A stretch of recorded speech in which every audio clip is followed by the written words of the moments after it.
Assalamualaikum warahmatullahi wabarakatuh.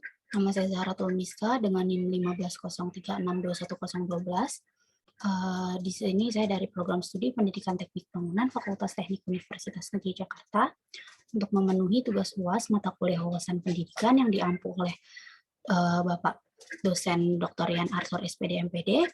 Di sini saya ingin memaparkan hasil tugas saya. Di sini saya mempunyai judul yaitu permasalahan dan solusi untuk meningkatkan mutu pendidikan di Indonesia. Pendidikan merupakan sebuah tolak ukur untuk meningkatkan taraf hidup masyarakat pada sebuah generasi yang ada di setiap negara, dan salah satunya itu adalah negara Indonesia. Nah, dengan adanya pendidikan diharapkan mampu untuk membentuk masyarakat yang beriman kepada Tuhan, memiliki pandangan yang luas, dan menjadi manusia yang seutuhnya. Nah, pendidikan yang bermutu adalah pendidikan yang akan diharapkan mampu untuk memenuhi ekspektasi dan keinginan juga kebutuhan setiap masyarakat agar dapat mewujudkan apa yang telah mereka cita-citakan. Itu menurut Utami. Nah, upaya peningkatan mutu pendidikan merupakan permasalahan yang selalu menjadi perbincangan di negara ini. Rendahnya mutu pendidikan di Indonesia juga menyebabkan Indonesia pernah menempati urutan terbawah dalam mutu pendidikan menurut The Learning Curve Person tahun 2014. Nah, dalam Undang-Undang Dasar tahun 1945 sudah jelas tertuang tentang salah satu tujuan negara Indonesia, yaitu untuk mencerdaskan kehidupan bangsa. Mana hal itu dapat diwujudkan dengan cara meningkatkan kualitas pendidikan dan pemerataan pendidikan bagi seluruh wilayah dan masyarakat Indonesia. Jika dilihat, banyak cara telah dilakukan oleh pemerintah untuk meningkatkan kualitas pendidikan di Indonesia. Contohnya itu adanya peningkatan anggaran belanja negara dan belanja daerah, APBN dan APBD, adanya bantuan dana untuk setiap sekolah, dana BOS, sertifikasi untuk tenaga pendidik, pengadaan standarisasi dan akreditasi sekolah, dan masih banyak lagi. Namun sepertinya usaha pemerintah ini masih belum cukup untuk memperbaiki rendahnya kualitas pendidikan yang ada di Indonesia. Nah, oleh sebab itu, negara kita ini membutuhkan suatu cara atau kebijakan lain agar mutu pendidikan di Indonesia ini bisa meningkat. Nah, dari hasil yang telah saya temukan, ini merupakan beberapa cara atau solusi yang dapat dilakukan untuk meningkatkan kualitas pendidikan di Indonesia. Nah, itu adalah melakukan pemerataan pendidikan. Artinya program kewajiban wajib belajar bagi setiap anak Indonesia wajib belajar 9 tahun dan setelahnya itu dilanjutkan dengan wajib belajar 12 tahun, itu merupakan sudah menjadi langkah awal yang baik yang dilakukan oleh pemerintah dalam meningkatkan mutu pendidikan dan mewujudkan pemerataan pendidikan. Namun seperti yang kita ketahui bahwa pendidikan di Indonesia ini masih belum merata. Bahkan sampai saat ini masih banyak terjadi kasus di mana terdapat daerah tertentu yang kurang mendapat kepedulian dari pemerintah setempat mengenai pendidikan. Nah, pemerintah diharapkan dapat menyediakan fasilitas yang layak untuk sekolah-sekolah yang kurang diperhatikan. Adanya pembangunan gedung sekolah di tiap daerah, melakukan gotong royong dengan warga sekitar agar dapat merawat dan menjaga aset sekolah yang sudah diberikan, dan sebagainya.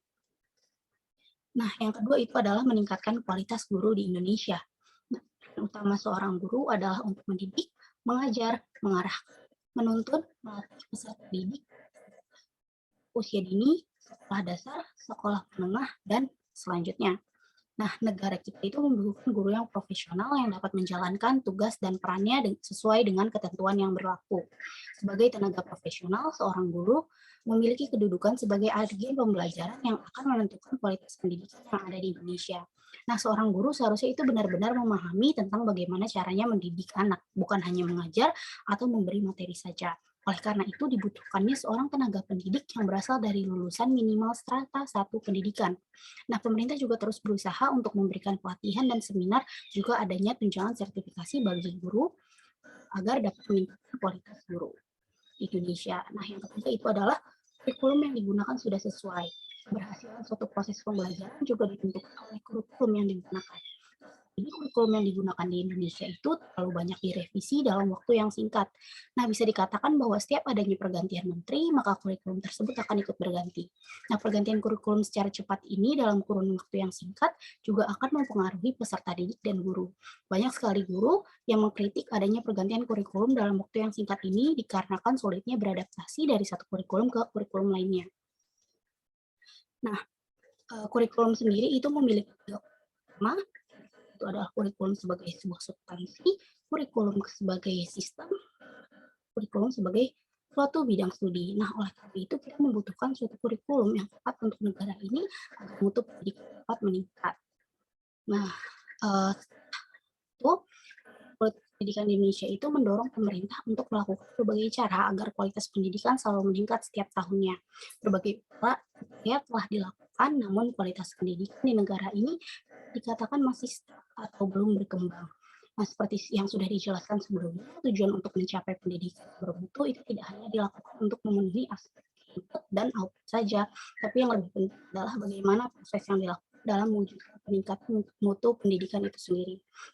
Dengan meningkatnya mutu pendidikan di Indonesia, diharapkan juga bagi anak-anak di masa depan itu agar bisa untuk bersaing dengan negara-negara lainnya untuk membawa nama negara ini agar menjadi lebih baik lagi.